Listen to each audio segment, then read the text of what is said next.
اور منگل کے دن اڈیالہ جیل میں آپ کو پتا ہے فالس فلیگ کی مستند اطلاعات بھی موجود ہیں.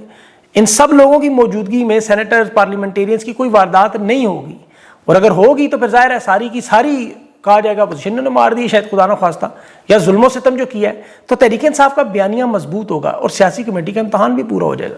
پھر یہ عوام کے پاس جائیں اور عوام کو جگانے میں کامیاب ہو جائیں. یہ فرنٹ سے لیڈ کریں گے, عوام تیار بیٹھی ہوئی ہے, لیکن انہیں اڈیالہ جیل پہنچنا ہوگا سب کو. دوسرا جو ان کے پاس مرحلہ ہے وہ دیکھیں قومی اسمبلی, صوبائی اسمبلی اور سینٹ سے استعفوں کا. یہاں حکومت نے بھی اعلان کیا ہے کہ 8 فروری کے الیکشن کے بعد جو 2 سالوں کے بعد جو بڑا الیکشن وہ ضمنی انتخابات کا, اگر تحریک انصاف استعفے دے تو یہ کروا دیں گے. اب تحریک انصاف کو مرحلہ وار اس طرف جانا چاہیے. استعفوں سے پہلے یہ احتجاج کی کال یہ سب کچھ کر لیں, اس کے بعد یہ استعفوں کی طرف جائیں. اور یہ حکمت عملی میں ٹائمنگ بڑی اہم ہوگی, اور اس میں پولیٹیکل کمیٹی غور و فکر ضرور کر رہی ہوگی کہ ضمنی انتخابات اگر ہوں تو پھر بائیکاٹ کریں یا نہ کریں. لیکن یہ ظاہر ہے عمران خان کی ہدایات ہوں گی. پہلے بھی دیکھیں 100 سے زیادہ تحریک انصاف کے ممبران نے قومی اسمبلی نشستوں سے خان کے کہنے پر جب استعفے دیے تو وہ منظور نہیں کیے گئے, اور ضمنی انتخابات میں جہاں دوبارہ تحریک انصاف کامیاب ہوئی سوائے کراچی کی چند نشستوں گئی.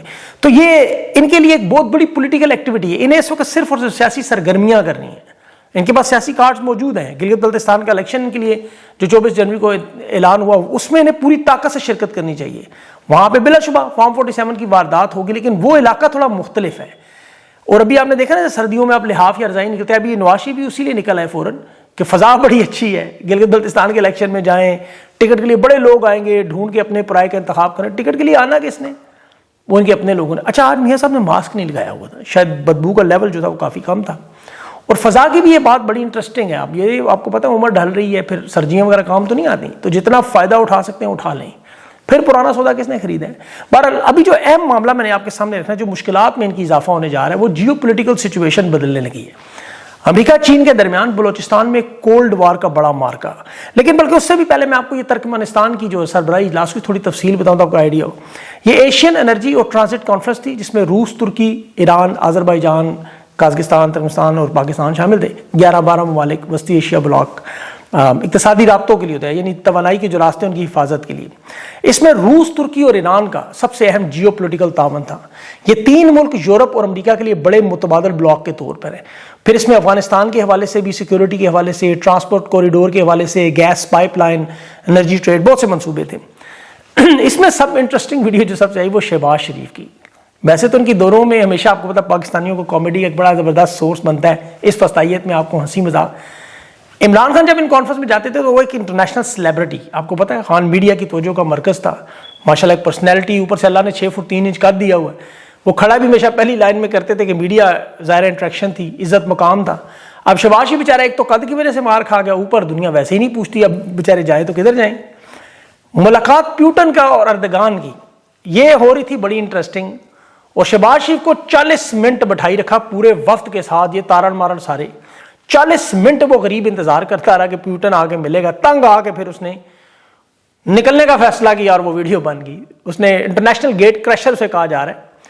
اور اس کانفرنس میں آپ کو پتہ ہے عام طور پر ان کا طریقہ واردات بڑا زبردست, یہ ٹوائلٹ کے قریب بیٹھتے ہیں ہمیشہ. انہیں پتہ ہے عمر کے حصے میں سارے لوگ ٹوائلٹ جانا تو پڑتا ہے, ڈیرا وہاں لگاتے ہیں قریب. پھر وہ پیچھے سے لپک کر جھپٹنا, دبوچنا, کوٹ پکڑنا, وہ آپ نے سارا دیکھا ہوگا ان کی بہت دفعہ. پیوٹن کی پھر وہ ویڈیو آئی, وہ اب بیچارہ پیوٹن بڑی سخت تکلیف میں تھا, ہاتھ چھڑا کے بھاگنا تھا, ظاہر ہے وہ تکلیف میں تھا, ٹوائلٹ جانا ہے. شہباز شریف کو پتا تھا اس کا ہاتھ نکل گیا تو ویڈیو نکل جانی ہے. اب پیوٹن بیچارے کو انگریزی نہیں آتی, شہباز شریف کو روسی زبان نہیں آتی, اوپر سے ترجمان بھی موجود. اب وہ سارا لاتا رہا صرف اور صرف ویڈیوز بنانے کے لیے. یقین کریں جیسے وہ آپ کو کوئی سوشل میڈیا انفلوئنس اگر مل جائے نا تو آپ, یا بلکہ شادی بیاہ میں آپ دیکھیں نا اکثر وہ خاندان کی بزرگ خواتین یا بزرگ مرد وہ آپ کو دبوچ لیتے ہیں, اکثر برسوں کا پیار آپ کے اوپر نچھاور کرتے ہیں, جان نہیں چھوڑتی. بالکل ایسے ہی حالات تھے, بالکل ایسے ہی حالات. اور یہی حالات پھر اردگان کے ساتھ بھی نظر آئے. اور آپ یقین کریں ٹوائلٹ کے قریب بیٹھنے کی یہ پوری باقاعدہ واردات ہے, کیونکہ انہوں نے پرفارمنس دکھانی ہوتی ہے فیلڈ مارشل کو کہ دیکھیں میرے بڑے گہرے تعلقات ہیں, میں ان کو کیسے پکڑتا ہوں پیچھے سے جا کے. اب آپ یہاں سوچ رہے ہوں گے کہ ابھی پیوٹن تو مودی سے بھی ملا تو امریکہ نے بڑا غصہ کیا, پابندیاں لگا دی, بیانات دیے, یہ وہ. انہیں کیوں نہیں کچھ کہتے بھائی؟ ایک تو ہندوستان دیکھیں روس سے اربوں ڈالر کا تیل خریدتا ہے, پھر اسے آگے بیچ کے 250 ارب ڈالر کما لیے, پھر اسلحے کے سب سے بڑے خریدار ہیں. ابھی ان کی 100 ارب ڈالر کی ڈیلیں ہوئی.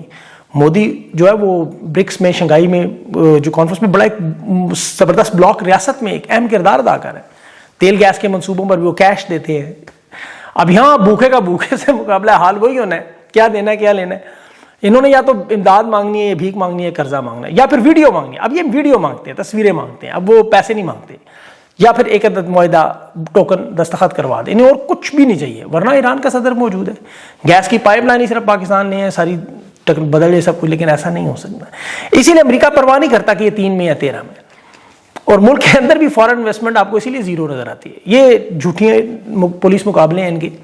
اس سے اچھی تو وہ ہندوستان نے رحمان ڈکیت فلم بنا دی ہے، وہ پھر کافی حد تک سچی ہے اس سے. بہرحال امریکہ میں ابھی جو ریکارڈ کا معاملہ ہوا، دیکھیں امریکہ $1.2 ارب لگانے کی، وہاں بینک ایگزام اس نے $1.2 ارب بلوچستان میں لانے پر تیار ہوئے ہیں ابھی. اب یہاں دیکھیں چین کی $67 ارب کی انویسٹمنٹ ہوئی ہے. معدنیات چونکہ دنیا کا نیا پیٹرول آپ اسے کہہ سکتے ہیں، تو امریکہ نے یہاں سمیت پوری دنیا کی ضرورت ہے، اور بلوچستان میں معدنیات بالکل موجود ہیں. لیکن اس وقت چین تقریباً 92% معدنیات کو کنٹرول کرتا ہے. اسی لیے امریکہ کو کبھی کانگو، کبھی چلی، کبھی پیرو میں، کبھی ارجنٹینا میں، کبھی افغانستان یا ابھی پاکستان میں مارکیٹ کی ضرورت ہے. امریکی ترقیاتی ادارے جو FCC اور DFC ہیں، یہ اس خواہش کا اظہار کر رہے ہیں کہ ہم کاپر کے لیے، کیونکہ کاپر بڑا اہم ہے. یہاں بلوچستان میں جو سی پیک کا دل ہے، گوادر پورٹ ہے، ریکوڈک سینڈک ہے، یہاں ہم پہنچے اور پھر یہاں سے ہم جو روٹ جڑے ہوئے ہیں، امریکہ یہاں انٹری مارے جہاں چین پہلے موجود ہے. دیکھیں بڑی امپورٹنٹ بات ہے، امریکہ کا یہاں آنے کا مقصد معدنیاتی طاقت چین کی روکنا ہے، جیسے انہوں نے افریقہ میں بھی کیا ہے.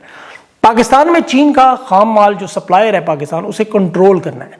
اب چین کا ظاہر ہے 3 طریقوں سے رد عمل. ایک تو وہ سی پیک فیز 2 میں تیزی لا سکتے ہیں، اسپیشل اکنامک زون، دفاعی قرضے، ڈیولپمنٹ فنڈ، یا پھر وہ واپس لے سکتے ہیں اپنے، ان کے سیکورٹی کے کانٹریکٹرز ہیں، انٹیلیجنس ٹیمیں ہیں، سیکورٹی زون ہے، وہ وہاں پر دباؤ ڈال سکتے ہیں.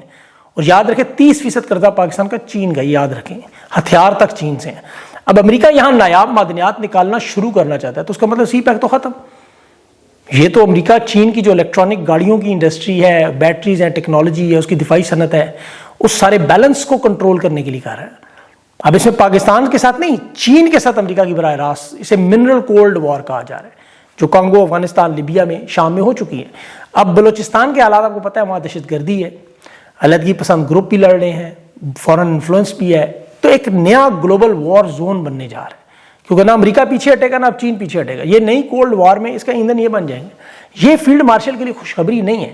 پھر یہاں جو بلوچ موجود ہیں، جو دعویٰ کر رہے ہیں کہ یہاں جب تک ہماری رضامندی نہیں ہوگی منصوبے نہیں چل سکتے. آپ دیکھیں 30 نومبر کو یہاں پر چاغی میں جو بڑا پرامن علاقہ تھا، وہاں بہت بڑا حملہ ہوا، اور وہاں 25-30 گھنٹے انہوں نے قبضہ بھی کی رکھا.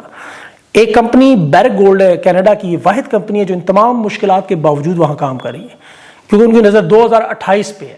اب یہاں عسکری تنظیمیں بھی موجود ہیں، اور ان منصوبوں کی حفاظت بڑا مشکل کام ہے، کیونکہ بھاری مشینری لانا، پھر انجینئرز کو لانا غیر ملکی، سپلائی کے روٹ ہوں یا کراچی روٹ سے پروسیسنگ کے لیے، یہاں پہ کوئی ریلوے لائنز تو موجود نہیں ہے. تو یہ 92 ایسی اہم معدنیات ہیں جیسے کسی غریب کی لاٹری نکل آئے. بلوچستان سب سے غیر محفوظ خطہ ہے، یہاں بیرونی سرمایہ کاری اس پہ خطرناک مقام پہ، ہائی رسک گیمبل اسے کہتے ہیں، جوا. اب امریکہ کی دلچسپی چین کے خلاف ہے، ان معدنیات پہ تو ہے ہی ہے. اب یہ یاد رکھیں کہ یہ کانے ہیں بھی ایران اور افغانستان کی سرحد کے قریب. پھر آج بگرام کی سیٹلائٹ پہ واشنگٹن پوسٹ کی تصویریں آپ دیکھیں، اور یہاں بھی فائدہ لوگوں کو نہیں ہونا. 6000 نوکریاں بلوچستان کو تو 7000 امریکہ کو مل جانی. جیسے امریکہ 1 خرب کا اسلحہ افغانستان میں لایا، ہم افغانستان کی فوج بھی بنائی، کانٹریکٹر بھی دیے، لیکن سارا مال واپس اسلحہ ساز کمپنیوں کو، اپنے کانٹریکٹرز کو، اپنی ٹیموں کو واپس جاتا رہا. تو یہاں سے بھی یہ مال نکالنے کے بعد ٹیشو کی طرف پھینکیں گے، لیکن چین کے ساتھ ہمارا کام خراب ہو جائے گا، اور یہ آنے والے دنوں بڑا خطرناک ہوگا. آگے اگلی خبر آپ کو انسانی حقوق کے حوالے سے.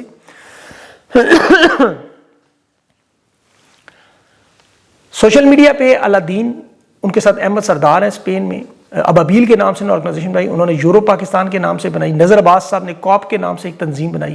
یہ تینوں تنظیموں نے بیڑا اٹھایا انسانی حقوق کا، خان کی قید سمیت تمام جو ظلم و ستم ہو رہے ہیں اقلیتوں پر، بلوچ رہنماؤں پر.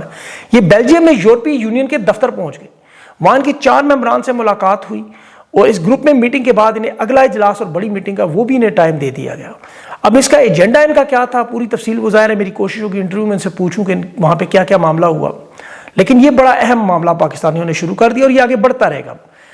اس کے ساتھ علماء مشائخ کی جو کانفرنس ہے اس کو بڑا شور مچا ہوا ہے کہ مولوی شہباز شریف سے بھی آگے نکل گئے خوشامد میں، 4 رہا تھا، اور مکائے انہوں نے مطلب گالی مکا دی. مفتی صاحب تھے.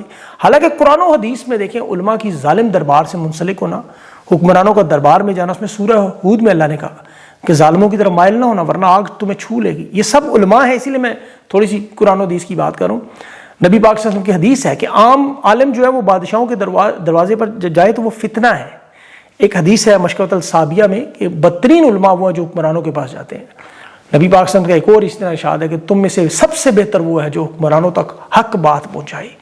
آپ ان تمام علماء کی گفتگو آرمی چیف کے ساتھ فیلڈ مارشل کے دیکھیں، یہ چیخ چیخ کر گلے پھاڑ پھاڑ کر رہتے ہیں کہ آپ کے خلاف ایک لفظ نہیں سنیں گے، حالانکہ سرکاری ملازم ہے.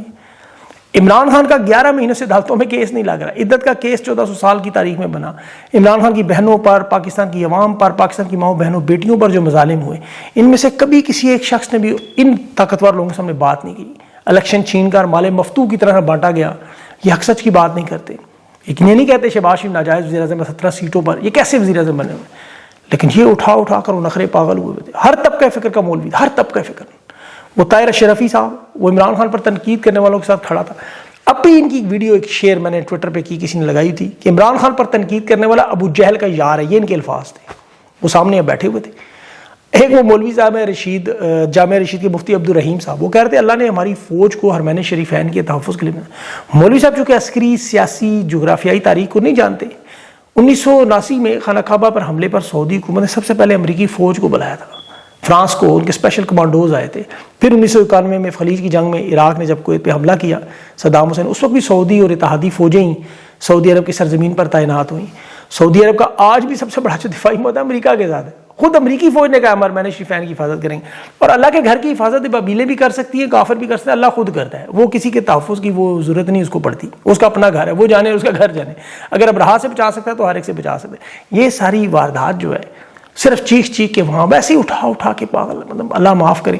ان مولویوں کو دیکھ دیکھ کے لوگوں کا اب اسلام سے بھی یقین جا رہا ہے، ان کے اسلام سے جو ان کا ورژن ہے وہ دل ہٹتا جا رہا ہے کہ یہ سارے طبقے فکر دے، ہر قسم کا مولوی، ہر برانڈ کا موجود تھا.